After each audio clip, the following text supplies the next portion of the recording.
Bagay na dapat meron ka sa loob ng bahay at dapat may suot ka nito. At ano nga ba ang dapat ninyong pakatandaan? Dahil po, kapag mali ang pagsuot mo nito, ito po ay pinaniniwalaan na nagdudulot ng kamalasan. Kung mahilig ka sa ganitong mga video, huwag kalimutang mag-like, mag-subscribe at i-share mo na rin para malaman ng iba ang kanilang mga swerte sa buhay. Bagay na dapat meron ka sa loob ng bahay at dapat may suot ka nito. Ito po ay ang ating mga orasan at ang ating mga relo. Meron kang dapat pakatandaan sa paggamit ng relo. Ang orasan po na nasa tahanan natin, ito po ay nagdidikta ng oras at panahon o pagkakataon. Ibig sabihin, para hindi ka magkaroon ng stagnant energies, kailangan mo ng orasan sa loob. Ang orasan po ay umaakit ng mga bagong oportunidad at nagtatanggal po ng stagnant energies. Yung tunog ng orasan ay nagtatanggal din po ng mga negative vibes, mga negative energies sa loob ng tahanan. Okay? Kaya dapat meron ka nito sa loob ng bahay mo para hindi ka mapag-iwanan ng mga bagong enerhiya na papasok sa tahanan mo. Kasi po, kapag walang wall clock or orasan sa bahay, walang masyadong pumapasok na new opportunities dahil nasa loob pa yung stagnant energies na hindi maalis-alis kahit naglilinis ka palagi. Okay? Iba po ang galaw ng orasan at mahalaga ang paggamit nito. Sunod, paggamit po ng relo. Marami sa atin, may mga suot tayong relo. Kapag tayo ay tumitingin ng oras o kailangan natin ng relo ngayon, meron ka pong dapat malaman sa paggamit ng relo mo na kapag dumating yung pagkakataon na sa tingin mo minamalas ka, subukan mong tanggalin or tingnan kung paano mo sinusuot yung relo mo. Okay? Pero kung sa tingin mo okay ka naman, hayaan mo na siya kung saan mo siya isinuot. Pero ito po ay ayon po sa feng shui. Okay? So unang-una, babae o lalaki.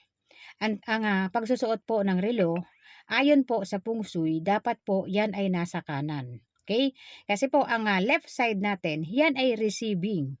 Lahat ng mga energies na nais nating ma-absorb, dyan natin o dyan dumadaan.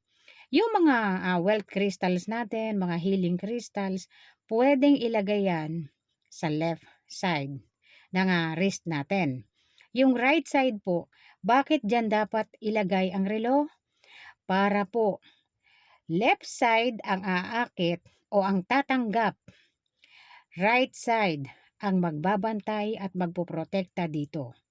Yan ay babantayan ng relong suot-suot mo at poproteksyonan niya yan. Okay?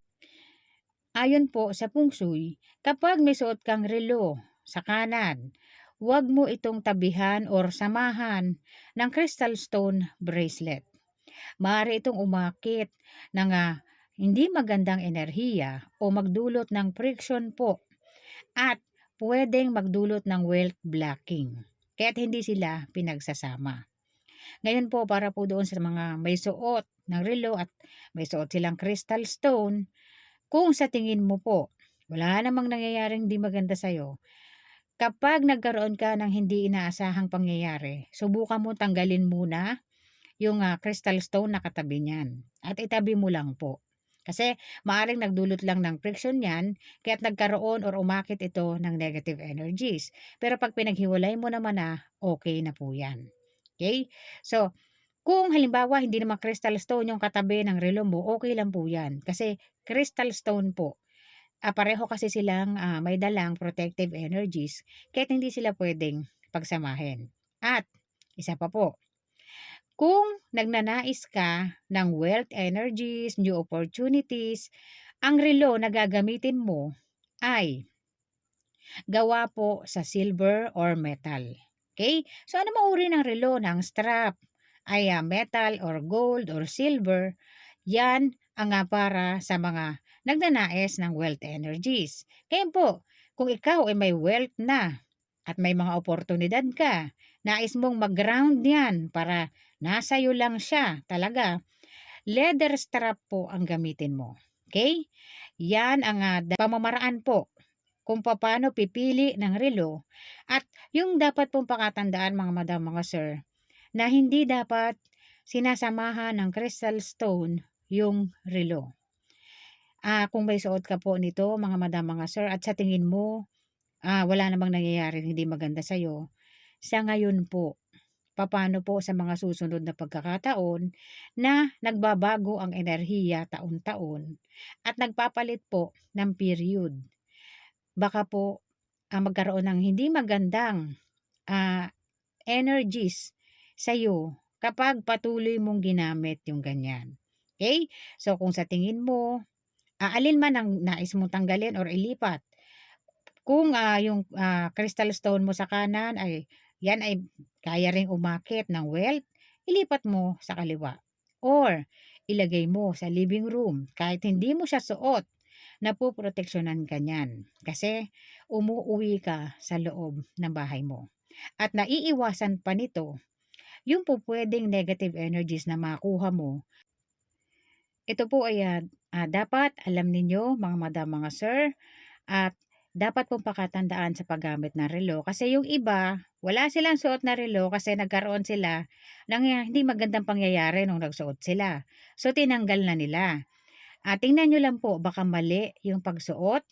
Ilagay mo lang sa tamang pwesto, sa kanan mo ilagay para mabago po yung energies. Matulungan ka na maalis yung stagnant energies at makaakit yan ng opportunities para sa atin lahat. At para po sa comment ni ma'am tungkol po sa salamin, paano naman daw yung side mirror ng mga sasakyan, dumadaan din yan sa mga hindi magandang lugar. Paano yon?